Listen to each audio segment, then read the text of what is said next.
Hello. Can I ask people to take their seats, please? If you can sit in the front, there's lots of nice spaces. I don't bite. I can't speak for the guests, but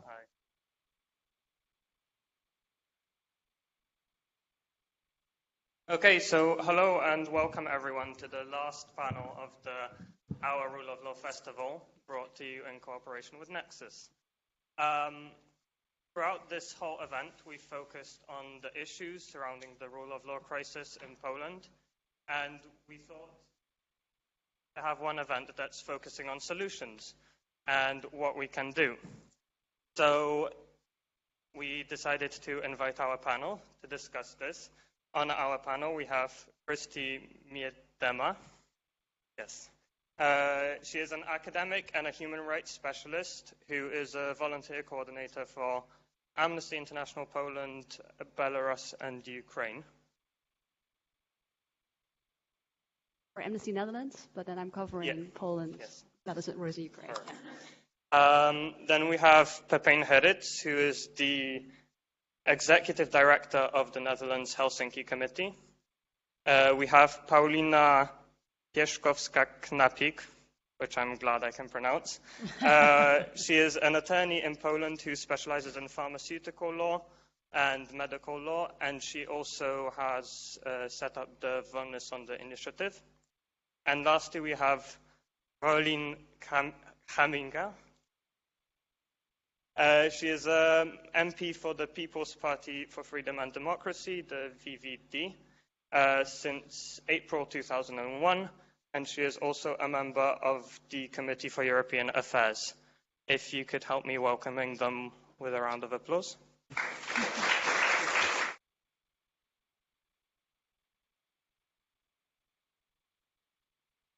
Okay, so before the panel starts talking, I think it would be nice if we could have the organizers of the whole festival come up and mention some of the reflections that they have on what can be done.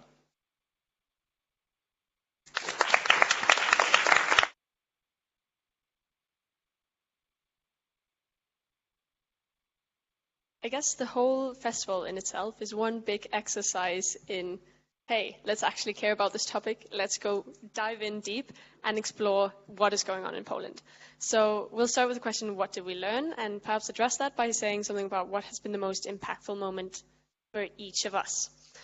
And I think for me personally, it was yesterday evening, we had a documentary screening and about the 1,000 Ropes March, where judges from all over Europe gathered in Warsaw a year ago to protest. And we had a Dutch judge, Fred van der Winkel, president of some northern region, something big in the Netherlands. And he told how some years ago he was with Polish legal professionals going to other parts outside, went to Ukraine to talk about how to build strong, independent judiciaries. And a couple of years down the line, we're now here talking about how can we save the independence and the judiciaries in Poland, and understanding that this kind of change was unexpected. It has been rapid. It has been very difficult for the EU to do anything about it, because the EU was not designed to tackle situations where governments so deliberately attack and dismantle such a fundamental part of the democratic functioning of the country. I think that's kind of impactful. And I'm from Denmark, and we're supposed to be doing super well in corruption, #1 in the world with the lowest, whatever. But I got scared.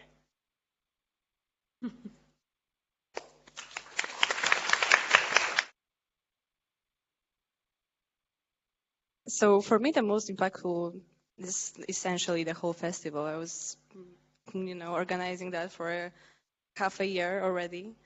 And it has all come together in those 2 days to actually we have the opportunity to speak about the issues that we care about.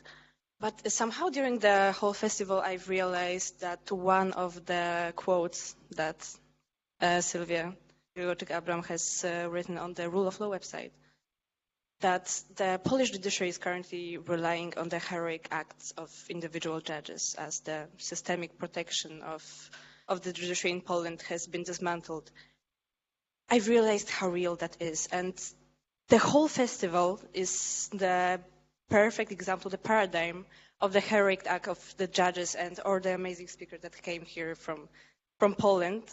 Over 1,000 kilometers to be there and educate the students from the Netherlands and so many people about the issues that they care about and we all should care about. So this whole festival has been a great experience for me and I suppose for all of you here. And I'm very grateful for you being able to be there and support us in what we're doing. And yeah, thank you very much.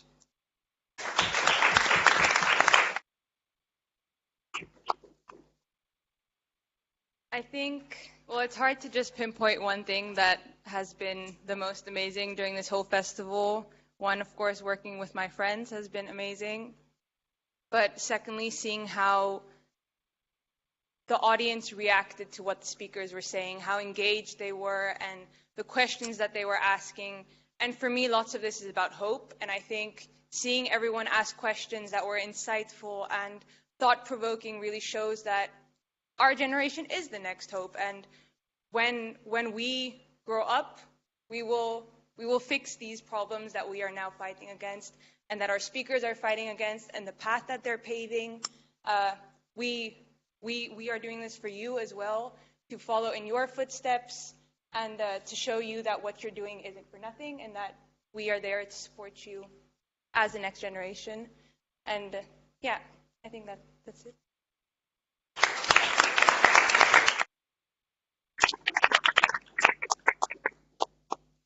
Well, I think the highlights for me, I think there are two. I think first of all is seeing so many powerful women in the field of politics and law, with so amazing female judges, attorneys, lawyers, journalists, parliamentarians, NGO workers. Like, yes, there is a space for us, and I love to see that we have those mentors to reach out to and be like, hey, I need your help, and I'm pretty sure we're never going to hear no from them. And well, the second thing is that, well, actually just before the session started, I heard from 3 students who are attending LGBTQ panel, and they said, well, we were talking about this issue for 2 hours after it was done, the panel was done. And I thought, that means that we, as a team, achieved what we wanted to achieve with this festival. And that was my highlight.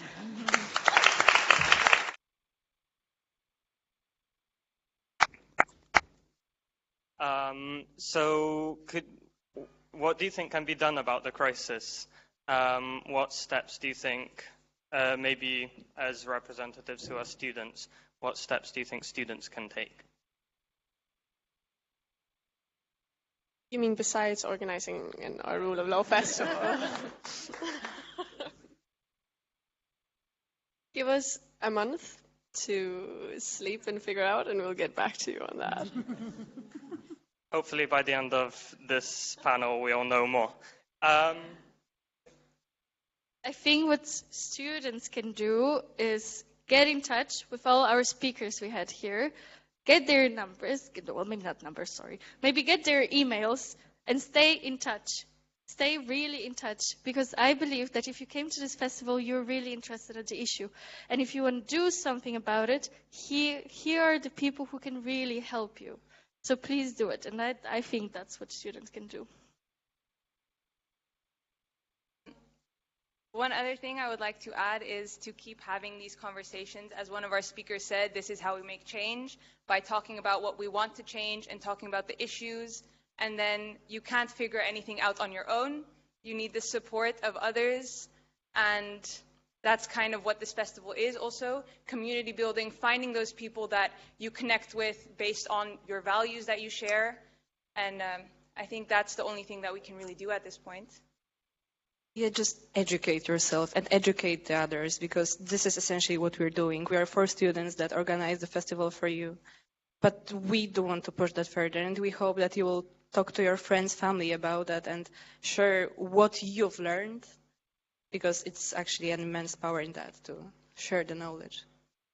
And when we talk about this thing of educating yourself, you can quite I can get annoyed at seeing social media posts saying educate yourself, 2 slides, done. I think what we're trying to do here, spending 6 months to get a lot of people together who really care about this, who feel this in their everyday life, their work, their personal work, that educating ourselves is also an emotional thing. It's about understanding emotionally and connecting with people, hearing stories, paying attention to stories, getting engaged and getting to know people who are working on this and joining them, becoming friends, enjoying the ride. Because I guess not the point to fix it, the point is to work on fixing it. Thank you very much to all of you.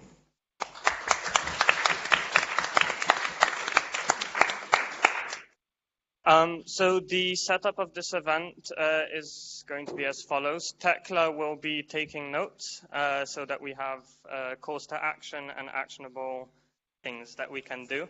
And now if I could ask each one of our panelists to talk about what they think we can do, maybe starting with you, Roelien.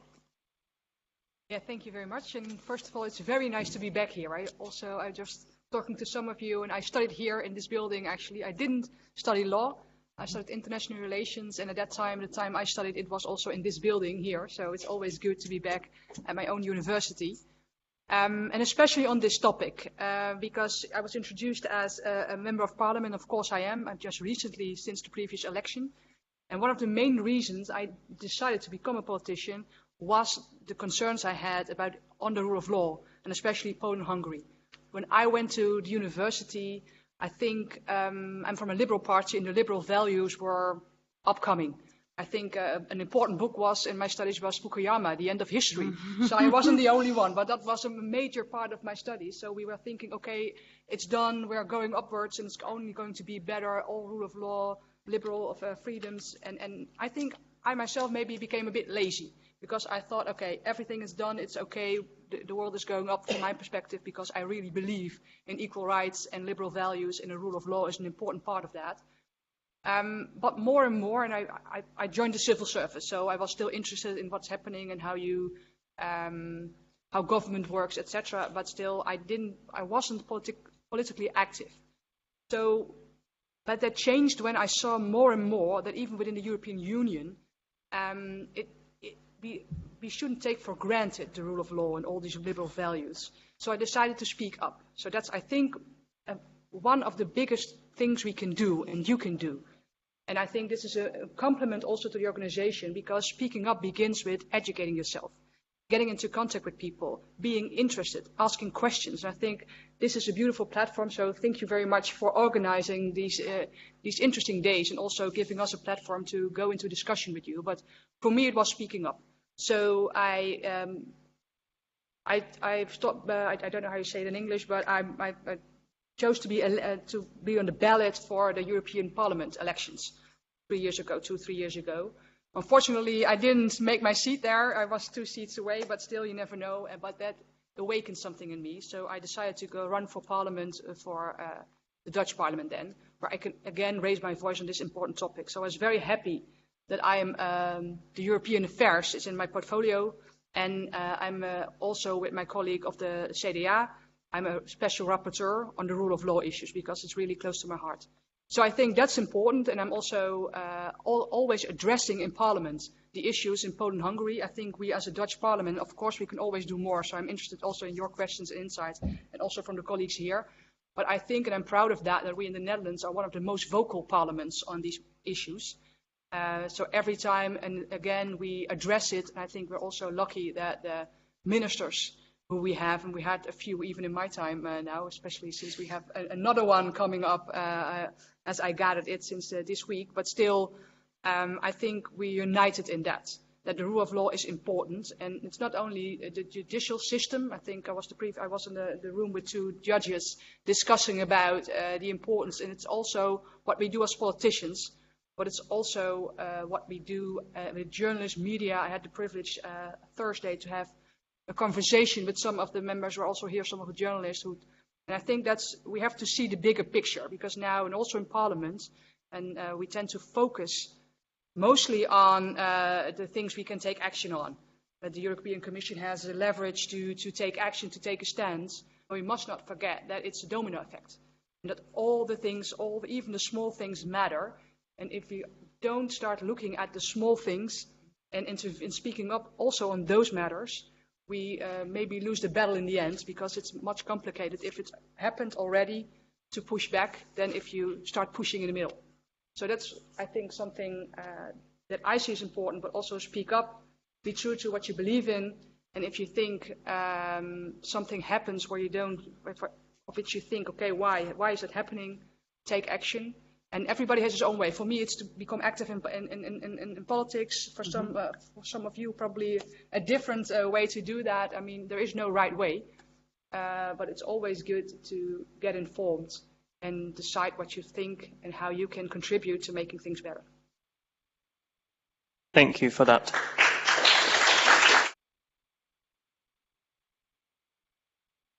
So, same question to Paulina, and could you focus on specifically lawyers? What can lawyers do like this? Okay, so first, I think, considering that you're still during your studies, read a lot, okay? And you should revisit the classical literature. You should read Macbeth. You should read Kafka, Process. You should read a great book of Daniel Zimblett and Stephen Levitsky, How Democracies Die. There is a template which shows it's like a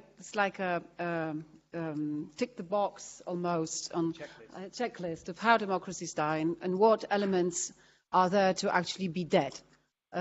So you can do it for each and every country that you're from, trying to understand whether these mechanisms are somehow dismantled.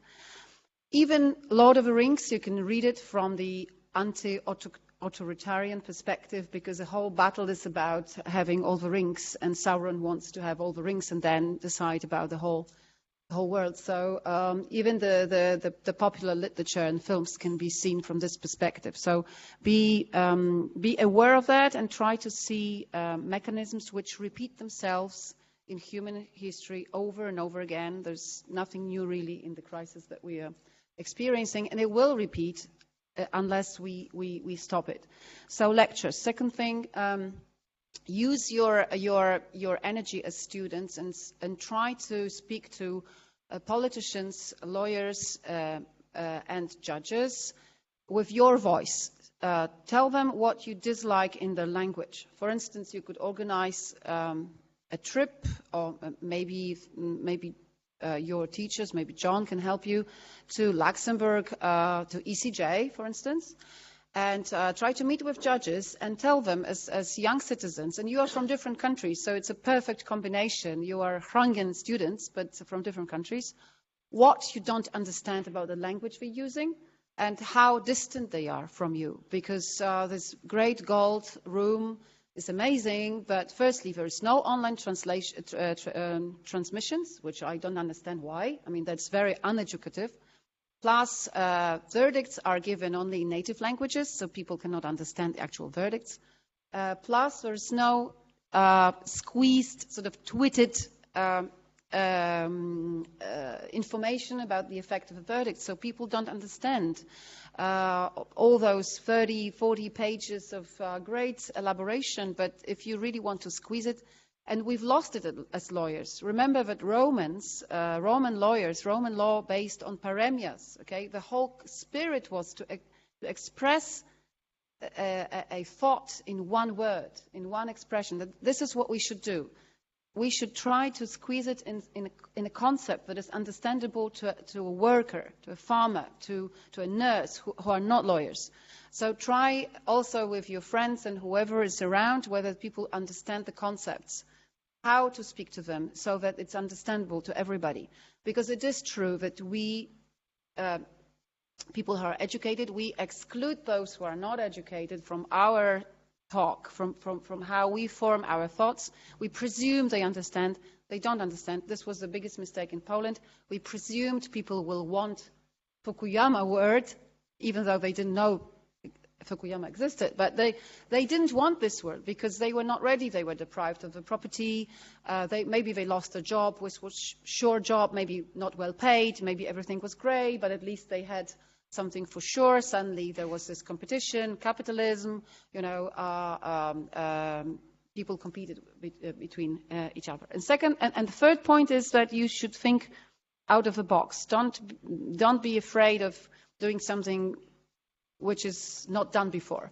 No money is needed for simple things, particularly with social media, which are very easy to organize, and you can try.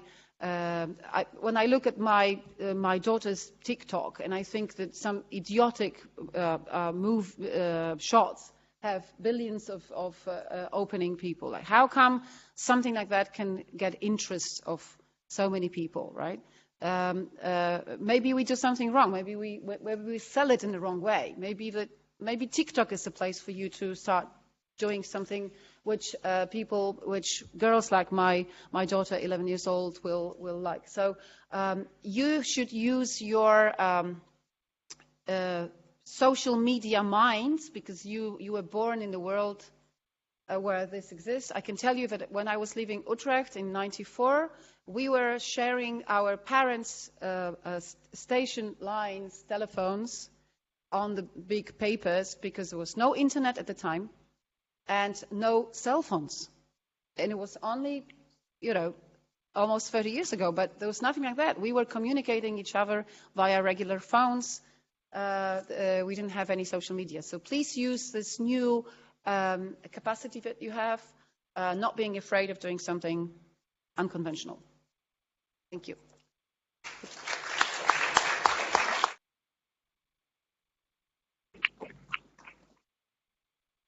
Thank you. And for Pepijn and Christie, you both work in NGOs. I'm curious as to your perspectives on solutions that NGOs can put forward, and what is their role in this crisis? I would actually like to start with where we are now, where we are here. So I think NGOs are representatives of society. They are a societal force. They're civil society. So it doesn't need to be an established NGO that does something. I think if we're talking about NGOs, we're talking about citizens taking action in the societal sphere. So I would say this is also, even if the amazing students that organize this aren't an official NGO, they are civil society acting. And so I just first want to say how immensely inspired I am by the fact that a group of students who just started studying under very difficult circumstances got so inspired and then also found the energy to organize this. And I think that's what I'll be taking away. And I was fortunate enough to meet them already before this event. But that energy is definitely what I'm taking away, and I hope we all can take that away and use a spark of that to start doing something. And I wanted to give another, for me, inspiring example of something similar, what is happening, and that is at this moment. So I'm a volunteer for Amnesty, and Amnesty local groups this year are organizing the whole year a campaign in support of Elżbieta, Anna, and Joanna, the three women who have spread posters of Mary with a rainbow halo. And those who have visited Dominic's lecture about LGBTI plus rights have seen the poster and have heard about it. Local groups all over the country, all over the Netherlands, are this year doing exactly that. They're just supporting those three women, drawing attention to their case. They have spread posters with the rainbow halo all over the country. They are collecting signatures. They are organizing all kinds of very creative actions to do two things: to ask attention to what is happening, and I think even if this is a different issue, it's related to rule of law. Like, they were acquitted on their first trial, but they now face an appeal, and the higher they come up in the ranks, the more politicized it gets, so the scarier it gets, at least for those of us supporting them. And these are also mostly very young people who are taking action, who are dedicating a large amount of their free time to three women that they hadn't heard before of like a year ago. And I think that is massively inspiring, and I think that is that is what we can do. And we don't have to all dedicate 10 hours a week to this. But small things, find out what is happening, find out how you can support, and also don't despair. Like, small acts can mean a lot. And the whole feeling that many of us often have, that if you do something that it needs to be immediately effective, that is something that makes us hopeless rather than hopeful. And it's also not true. I come to the Poland work actually as an historian, so I was also introduced as an academic.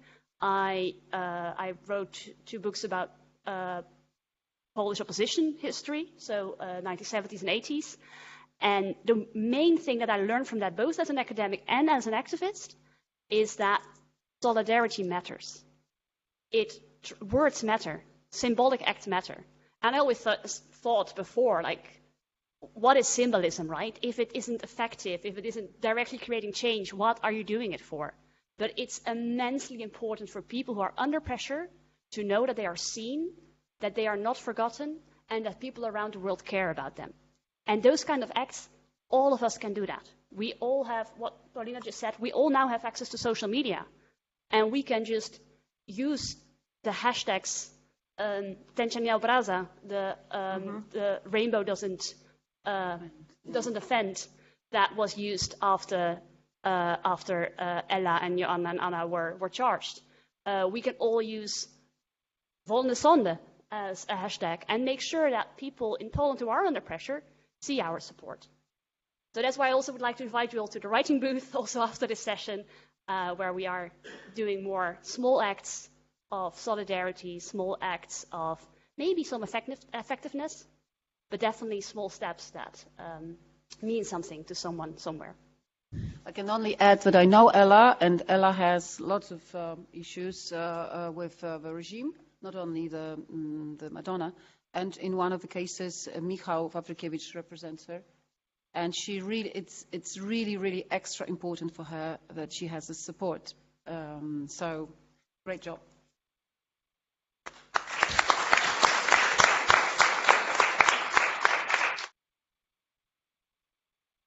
Yeah, it's always hard to be the fourth to talk after so much has been said. But let me take you back to 70 years, or more than 70 years, 75 years ago.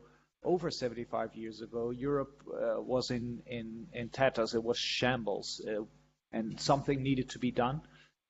Back then, actually, under the idea that no more war should happen and that we should live in peace in Europe, this idea of the European agreement on steel and coal came. And you might think, steel and coal, for God's sake.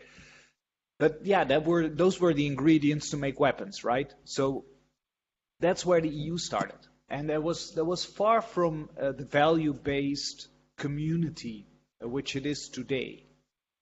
But today we have that value-based community. And actually, Roelien alluded to the 90s where the wall had fell and we felt liberal democracy was sort of the panacea and it was everywhere and it was never going to change.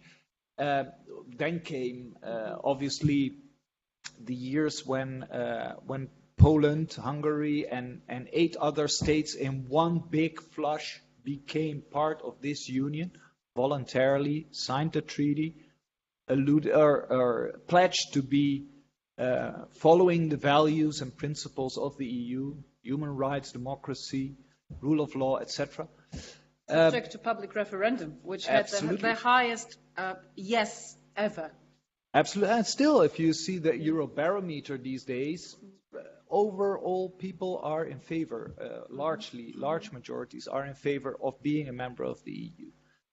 Now, in the sort of the backsliding of democracy and rule of law that we've seen over the past 10 years, these values have come under pressure, and somewhere this idea has sort of caught root that it is better to go for the idea that every state should sort of retract behind its own walls again, except for when there's something to get outside of those walls, right? So you only want the benefits, but you don't want to have the rules which are in place to have those benefits. And that is where we are right now. So what role does civil society have to play there? Well, civil society, as Christie already said, is not only the organized part, but it's also the individual part. Now, I come from the more organized part, which contrast to Amnesty, has not this huge amount of a constituency behind it, because we're sort of a professional, how it's called, organization.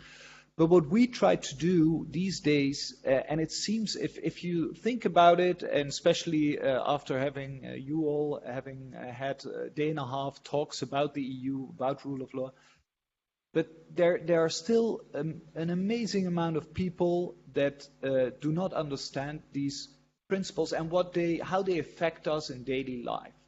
We've become spoiled in that sense. So what we try to do actually is to unite in networks of all small, local, national civil society organizations and talk about these issues. How does the backsliding of rule of law affect you in your country? And how can we bring those platforms, national platforms, together at a European level and advocate towards national politicians, towards governments, but also towards the EU, but also towards citizens? What it means if rule of law backslides, what it means if democracy fails, and also what is needed and what tools there are to actually stop this. And all the tools are there. I mean, most of you are students of Professor Morin, and he's one of these fierce academics which is every day saying that the whole toolbox is there. People should act, right? So the Commission should act, member states should act. This is the role civil society can play, professional civil society, but also individuals. As was said, we're all members of this EU. The EU is not something between countries. It's between citizens, and we're all citizens. So use your power by voting, by being active, by organizing these sort of events, but also by making sure that now it is here in Groningen. Why not in 3 months see if your colleagues in Rotterdam or Paris or Bologna do something similar? Because engagement in this topic is extremely crucial. Let me leave it at that for the moment.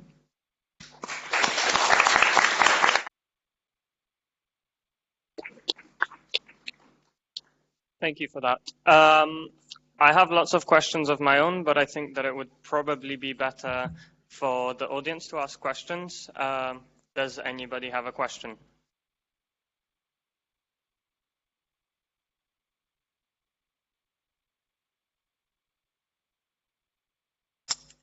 Thank you for being here. I want to ask a very simple question. Could each speaker recommend one book for young students which could basically change our mindset or protect the values that we are talking about and promote them further? Thank you in advance. Thank you for that. I already named 4, but I think for legal students, definitely the process of Kafka is something which is the best, because you will probably study Levitsky or some political scientists anyway, but this is classical literature which is probably not included in the curriculum. But reading it, and now when you know everything about reality of Judge Toleya, Judge Mazur, and all of us, it will allow you to understand in your DNA what it is to be Joseph K. And the essence of what we do is to avoid a situation when every citizen feels this way. Yeah, I might recommend 2 books, but it's a sequel. It's called In Europe by a Dutch writer from the north, Geert Mak, who actually, around the turn of the century,